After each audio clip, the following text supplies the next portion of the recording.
کہہ رہے ہیں, مبصرین یہ کہہ رہے ہیں کہ پاکستان تنہا ہوتا جا رہا ہے, لیکن سرتاج عزیز صاحب کچھ اپوزٹ بات کرتے ہیں. کہتے ہیں کہ یہ کہنا غلط ہوگا کہ اگر پاکستان تنہا ہے, اور پاکستان کی پالیسی کے حوالے سے حکومت کوشش تو کر رہی ہے, کچھ روس سے بہتری کرنے کی کوشش, کچھ چائنا سے تعلقات اور بہتر کرنے کی کوشش تو جاری ہے, لیکن کچھ سائیڈ پر یہ بہتری ختم بھی ہو رہی ہے. امجد صاحب, جب ہم دیکھتے ہیں بین الاقوامی سطح پر پاکستان کے جو بین الاقوامی ذرائع ہیں, یا جو لابینگ کرنے کی ہمیں ضرورت پڑی امریکہ کے اندر F-16 کے معاملے کے اوپر, ہم دیکھتے ہیں کہ کچھ جگہ پر تعلقات کچھ کھٹائی کے اندر پڑتے جا رہے ہیں. آپ کو لگتا ہے کہ سرتاج عزیز صاحب نے جو کہا ہے کہ ہم تنہا نہیں ہیں, یہ درست بات ہے؟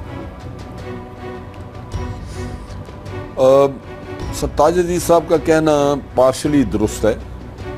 ہمیں اپنے ریجن میں جہاں موجود ہیں وہاں ہمیں لازماً مشکلات ہیں. ہمارے ایران کے ساتھ تعلقات جتنے اچھے ہونے چاہیے تھے وہ نہیں ہیں. انڈیا اور افغانستان کے ساتھ تو معاملات پہلے ہی بگڑے ہوئے ہیں.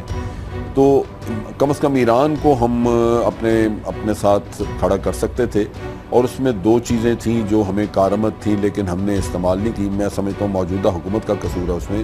ایک یہ کہ یمن کے معاملے میں ہم نے بہت اچھا سٹانس لیا تھا جس سے سعودی عرب تھوڑا دور ہوا, لیکن ہم نے جو ایران کے ساتھ سپیس کریٹ کی اس کو آکوپائی نہیں کیا اور انڈیا کو وہاں پہ جانے کی اجازت دی. ہماری طرف سے بڑی اگریسو ڈپلومیسی ہونی چاہیے تھی, وہ نہیں ہوئی. اسی طرح جو Iran Pakistan gas pipeline ہے وہ کھٹائی کا وہ شکار ہے. اس کو بالکل آپ نے, میں سمجھتا ہوں اس کے بارے میں ہم کچھ کر ہی نہیں رہے. وہ کیوں نہیں کر رہے, یہ اس حکومت کی پالیسی جو ہے وہ کیوں اس طرح کی ہے, جبکہ ایران سے گیس لینا پاکستان کے مفاد میں اس لیے بھی ہے کہ وہ سب سے سستا رستہ ہے, اور گیس میرا خیال ہے سب سے زیادہ سستی اور دیر پا وقت کے لیے ہمیں وہاں سے میسر آ سکتی تھی, لیکن اس پہ پیش رفت نہیں ہوئی. چنانچہ ایران کے ساتھ ہمارے معاملات تھوڑے ڈھیلے ڈالے ہیں. انٹرنیشنل میں سمجھتا ہوں کہ نئی بھی الائنسز بن رہی ہیں, سو آپ بھی اس پروسیس کا حصہ ہیں جہاں آپ ایک سائڈ سے ہٹ کے دوسری طرف شاید جانا پڑے آپ کو, اور جانا چاہیے. جہاں تک امریکہ کا تعلق ہے, یہ ہمیں 2005 سے نظر آ رہا تھا کہ امریکہ گریجولی اب جیسے ہی انہوں نے انڈیا کو سیول نیوکلیئر اس کا ٹیکنالوجی کا ایگریمنٹ ان سے کیا یا ان کو آفر کیا, تو یہ نظر آ رہا تھا کہ ایک بہت بڑی تبدیلی ہے, لیکن اس پہ ہم نے فوری پیش رفت نہیں کی.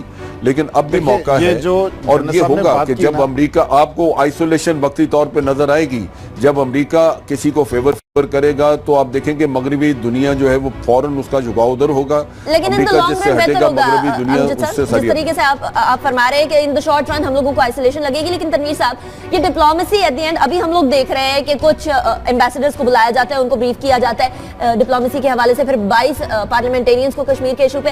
اب ہمیں یاد آتی ہے ڈپلومیسی, جو ہمارے پرماننٹ ایمبیسڈرز بیٹھے ہوئے ہیں ادھر, جن کو لگایا جاتا ہے سیٹوں کے اوپر, وہ اس طریقے سے کام کرتے ہوئے نظر نہیں آتے. ڈپلومیسی کے اندر ہم پیچھے رہ جاتے ہیں ہمیشہ. ایمبیسڈر کا رونا تو بعد میں روئیں گے, لیکن پہلے تو وزیر خارجہ ہونا چاہیے جو کم از کم خارجی امور کو چلائے, اور دوسرا یہ ہے کہ کسی ملک کی خارجہ پالیسی جو ہے اس کے قومی مفادات کے تحت اس کو اپڈیٹ ہوتے رہنا چاہیے.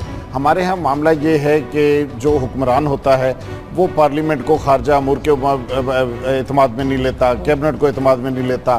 ایک ملک کا سربراہ آتا ہے, وہ دوسرے ملک کے سربراہ سے ذاتی تعلقات قائم کر لیتا ہے, کچھ پتہ نہیں ہے. جنرل صاحب درست بات کر رہے تھے کہ ایران سے جو اپرچونٹی تھی ہم اس کو نہیں ایکسپلور کر پائے, لیکن بات یہ ہے کہ اگر ایک ملک کے ساتھ ہمارے وزیر اعظم کے ذاتی تعلقات ہوں گے اور وہ فارن پالیسی کو اس طرح سے چلانا چاہے گا, تو جو پروفیشنل فیصلے ہیں جو فارن آفس کے کرنے کے ہیں وہ کسی انڈیویجول کو یا کسی ادارے کو اس کا رائٹ نہیں دیا جانا چاہیے. یہ بات درست ہے کہ نئی صف بندی ہو رہی ہے اور ہم اس وقت چائنا, روس اور دوسرے ملکوں کی طرف دیکھ رہے ہیں, اور یہ ہماری مجبوری بھی ہے, لیکن میرا یہ خیال ہے کہ عالمی دنیا سے کٹ کے بھی نہیں رہا جا سکتا. ایک ہماری اتنی ڈیپینڈنس امریکہ کے اوپر دفاعی لحاظ سے, اقتصادی لحاظ سے اور دوسرے امور میں, اس کو یکدم آپ بالکل مائنس نہیں کر سکتے. اس لیے عالمی برادری کی جو توقعات یہاں تھیں وہ پوری نہیں ہوئی. پاکستان کی سائیڈ پہ جو کمیاں کوتاہیاں فارن پالیسی میں ہوئی ہیں ان کو دیکھنے کی ضرورت ہے. صحیح, ٹھیک ہے. یہ عالم کے اوپر پاکستان کی ڈپلومیسی اگر جس چینل پہ چل رہے ہیں اس کو پراپرلی پرسو کیا جائے تو بڑی کامیاب ثابت ہو سکتی ہے, اور اگر اس